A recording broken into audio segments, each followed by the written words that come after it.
Hello guys, welcome back to my channel. चलिए नए questions लेके आया हूँ। ज़्यादा आपका समय नहीं लूँगा, शुरू करता हूँ। पहला क्वेश्चन है, बाल मनोविज्ञान एक वैज्ञानिक अध्ययन है जिसमें बालक के विकास का अध्ययन गर्भकाल के प्रारंभ से किशोरावस्था की प्रारंभिक अवस्था तक करता है। यह कथन किसका है भाई? Hurlock, Thomson, Crow and Crow, J Ross, J Ross. तो भाई इसका आंसर क्या है? क्रो एंड क्रो गा होगा इसका आंसर। ठीक है, नेक्स्ट क्वेश्चन लेते हैं। कौन सी अवस्था में बच्चा समूह में रहना पसंद करता है? शैशवावस्था, बाल्यावस्था, किशोरावस्था, युवावस्था। तो आंसर इसका आप सभी जानते होंगे, पढ़ने वाले बालक सभी जरूर जानते होंगे। इसका उत्तर क्या है भाई? बाल्यावस्था। संवेगों के मुख्यतः कितने प्रकार हैं? 1, 4, 3 और 6। क्या आंसर होगा भाई? सभी लोग जल्दी से कमेंट करके बताएं। इसका आंसर क्या होगा भाई? 3। और मैं आपको वो ही बता देना चाहूँगा कि 3 कौन कौन से हैं? क्रोध, भय और प्रेम। नेक्स्ट क्वेश्चन लेते हैं। पियाजे के अनुसार किस वर्ष तक की अवस्था तक बच्चे के सभी निर्जीव को सजीव के रूप में देखते हैं? 0 से 2 वर्ष तक की पहली अवस्था, दूसरी भाई 0 से 6 वर्ष तक, तीसरी 0 से 4 वर्ष तक। इनमें से कोई नहीं भाई, सिर्फ मेंशन कर रखा है यहाँ, यहीं पे लोग फंस जाएंगे। सिर्फ लगा रखा है उसने क्वेश्चन में। तो इसका एग्जैक्ट आंसर क्या है भाई? इसका एग्जैक्ट आंसर है 0 से 4 वर्ष तक सभी बच्चे निर्जीव वस्तुओं को एक सजीव वस्तु के रूप में देखते हैं। चलिए नेक्स्ट क्वेश्चन लेते हैं। शिक्षण अधिगम प्रक्रिया के कितने अंग होते हैं?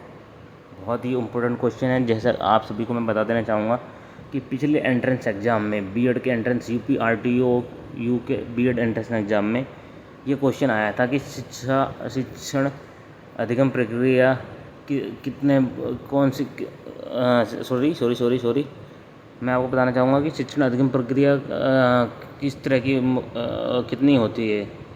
ये उसमें ऑप्शंस में दे रखे थे। ये एक मुखी होती है, बहुमुखी होती है, 3 मुखी होती है। मतलब 3 पिलर्स कौन है शिक्षण अधिगम प्रक्रिया के? तो भाई इसका उत्तर कितना होगा? आप सब ऑप्शन बताइए। शिक्षण अधिगम प्रक्रिया के ये अंग पूछ रहा है। पिलर्स 3 अलग होते हैं। वो शिक्षक, जिसमें शिक्षक होता है, छात्र होता है और पाठ्यक्रम होता है आपका। तो इसमें पूछ रहा है शिक्षण अधिगम प्रक्रिया के कितने अंग होते हैं। अंग हो जो पूछेगा तो अंग के उत्तर कितना आ जाएगा भाई? 5। कौन कौन से हैं? शिक्षार्थी, शिक्षक, पाठ्यपुस्तक, शिक्षण विधि, शिक्षण अधिगम। ठीक है। छठा क्वेश्चन है, सीखने व्यवहार के उत्तरोत्तर सामंजस्य की एक प्रक्रिया है। यह कथन है किसका? स्किनर का, थॉर्नडाइक का, वुडवर्थ का, कोहलर का।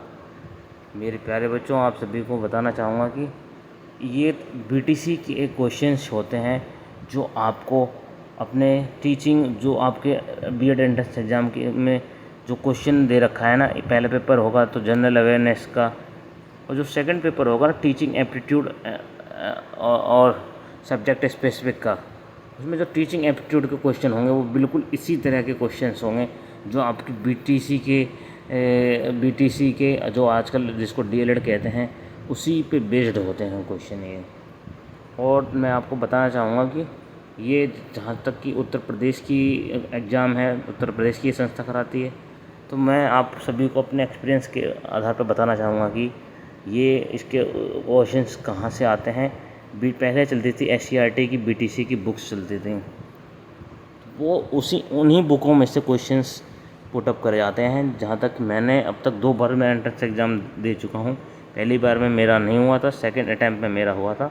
तो इस सेकंड अटैम्प्ट पे मैं दोनों बार में मैंने जितना समझा और जाना, यही जाना है कि बीटीसी जिसने अपनी सही से पढ़ ली, जिसने अपनी डीएलएड सही से पढ़ ली, उसको इस एंट्रेंस एग्ज़ाम को क्लियर करने में कोई भी परेशानी नहीं उठानी पड़ेगी। इसका उत्तर क्या होगा भाई? स्किनर। चलिए मेरे साथ जुड़े रहिए और चैनल को थोड़ा अपना प्यार दीजिए। छोटा चैनल है लेकिन शुरुआत छोटे से ही होती है।